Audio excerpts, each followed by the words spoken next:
Veg pulao, paneer pulao, ಹೀಗೆ ಸಾಕಷ್ಟು variety ಪಲಾವನ್ನು ಮಾಡಿರ್ತೀರ. ನಾನಿವತ್ತು ಎಳೆ ಹಲಸಿನಕಾಯಿ ಅಂದರೆ ಗುಜ್ಜೆ ಇದನ್ನು ಉಪಯೋಗಿಸ್ಕೊಂಡು ಒಂದು ರುಚಿಕರವಾದ ಪಲಾವ್ ಹೇಗೆ ಮಾಡೋದು ಅಂತ ತೋರಿಸ್ಕೊಡ್ತಾ ಇದ್ದೀನಿ. ಹಾಯ್ ಫ್ರೆಂಡ್ಸ್, ಅನುಗ್ರಹ ಕಿಚನ್ಗೆ ಸ್ವಾಗತ. ನಾನು ನಿಮ್ಮ ಉಷಾ ಭಟ್. ಒಂದು ಮಿಕ್ಸರ್ ಜಾರ್ ತಗೊಂಡು ಅದಕ್ಕೊಂದು ಸ್ವಲ್ಪ ಕಾಯಿ ತುರಿ, ಶುಂಠಿ, ಲವಂಗ, ಏಲಕ್ಕಿ, ಹಸಿಮೆಣಸಿನ್ಕಾಯಿ, ಚಕ್ಕೆ ಹಾಗೆ ಸ್ಟಾರ್ ಅನೈಸ್ ಹಾಕ್ಕೊಂಡು ಒಂದು ಸ್ವಲ್ಪ ಕೊತ್ತಂಬರಿ ಸೊಪ್ಪು ಹಾಕಿ ಸ್ವಲ್ಪ ನೀರು ಹಾಕ್ಕೊಂಡು ರುಬ್ಬಿಟ್ಕೊಳ್ಬೇಕು. ಒಂದು ಕುಕ್ಕರ್ ಪಾತ್ರೆ ಬಿಸಿ ಆಗೋದಕ್ಕಿಟ್ಟು ಅದಕ್ಕೊಂದು ಸ್ವಲ್ಪ ಎಣ್ಣೆ ಹಾಕ್ಕೊಂಡು ಒಂದು ಪಲಾವ್ ಎಲೆ ಹಾಗೆ ಒಂದು ತುಂಡು ಚಕ್ಕೆ ಹಾಕ್ಕೊಳ್ಬೇಕು. ಎಳೆ ಹಲಸಿನಕಾಯಿ ಅಂದರೆ ಗುಜ್ಜೆ ಇದನ್ನು ಕಟ್ ಮಾಡಿಬಿಟ್ಟು ಅದರ ಹೊರಗಿನ ಭಾಗ ಹಾಗೆ ಅದರಲ್ಲಿರುವಂಥ ಮೇಣ ಎಲ್ಲ ತೆಗೆದುಬಿಟ್ಟು ಈ ರೀತಿ ದೊಡ್ಡ ದೊಡ್ಡ ತುಂಡುಗಳಾಗಿ ಕಟ್ ಮಾಡ್ಕೊಳ್ಬೇಕು. ಇವಾಗ ಕಟ್ ಮಾಡಿದ ಗುಜ್ಜೆನ ಸೇರಿಸ್ಬಿಟ್ಟು ಒಂದು ಸಲ ಚೆನ್ನಾಗಿ ಮಿಕ್ಸ್ ಮಾಡ್ಕೊಳ್ಬೇಕು. ಈ ಪಲಾವ್ಗೆ ನಾನು ಈರುಳ್ಳಿ, ಬೆಳ್ಳುಳ್ಳಿ ಎರಡನ್ನೂ ಯೂಸ್ ಮಾಡ್ತಾ ಇಲ್ಲ, ಹಾಗಾಗಿ ಇದೊಂಥರ ಸಾತ್ವಿಕ ಆಹಾರ. ಇವಾಗ ಆಗಲೇ ರುಬ್ಬಿಟ್ಟಂತಹ ಮಸಾಲೆನ ಹಾಕ್ಕೊಳ್ಬೇಕು. ಮಸಾಲೆ ಸೇರಿಸ್ಕೊಂಡು ಒಂದು ಸಲ ಚೆನ್ನಾಗಿ ಮಿಕ್ಸ್ ಮಾಡ್ಕೊಳ್ಬೇಕು. ರುಬ್ಕೊಳ್ಳುವಾಗಲೂ ಅಷ್ಟೇ ನಾನೇನು ಜಾಸ್ತಿ ಮಸಾಲೆ ಪದಾರ್ಥ ಯೂಸ್ ಮಾಡಿಲ್ಲ. ಬೇಕಿದ್ದರೆ ಮಸಾಲ ರುಬ್ಬುವಾಗ ಕೊತ್ತಂಬರಿ ಸೊಪ್ಪಿನ ಜೊತೆ ಪುದೀನ ಸೊಪ್ಪನ್ನು ಕೂಡ ಸೇರಿಸ್ಕೊಳ್ಬೋದು. ನಾನು ಸೇರಿಸ್ಕೊಂಡಿಲ್ಲ.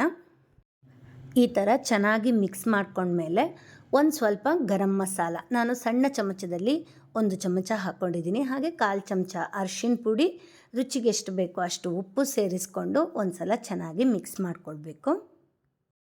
ಮಸಾಲ ಚೆನ್ನಾಗಿ ಮಿಕ್ಸ್ ಆಗುವ ಥರ ಮಿಕ್ಸ್ ಮಾಡ್ಕೊಳ್ಬೇಕು.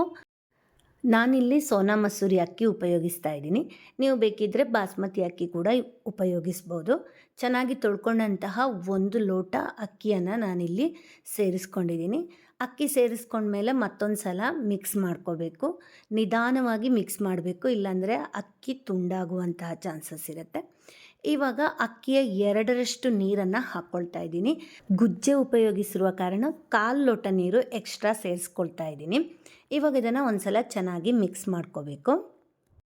ನಾನು ಒಂದು ಸ್ವಲ್ಪ ಖಾರ ಕಡಿಮೆ ಹಾಗೆ ಸ್ವಲ್ಪ ಉಪ್ಪು ಕೂಡ ಕಡಿಮೆ ಬಳಸೋದ್ರಿಂದ ನಮ್ಮ ಮನೆಯವರ ರುಚಿಗನುಸಾರವಾಗಿ ಹಸಿಮೆಣಸಿನ್ಕಾಯಿ ಹಾಗೆ ಉಪ್ಪನ್ನು ಹಾಕ್ಕೊಂಡಿದ್ದೀನಿ.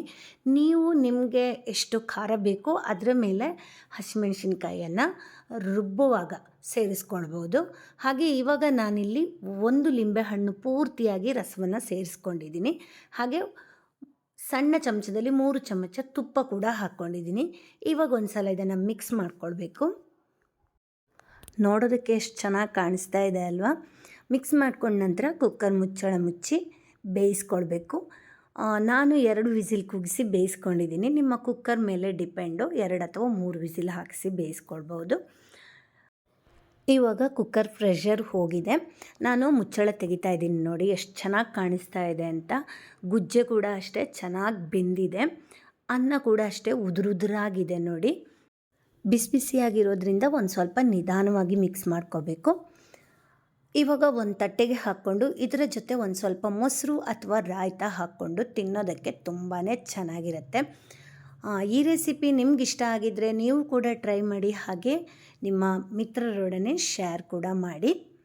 ಇವಾಗ ಎಳೆ ಹಲಸಿನಕಾಯಿ ಎಲ್ಲ ಕಡೆ ಸಿಗುತ್ತೆ, ಟ್ರೈ ಮಾಡಿ ನೋಡಿ. Thank you.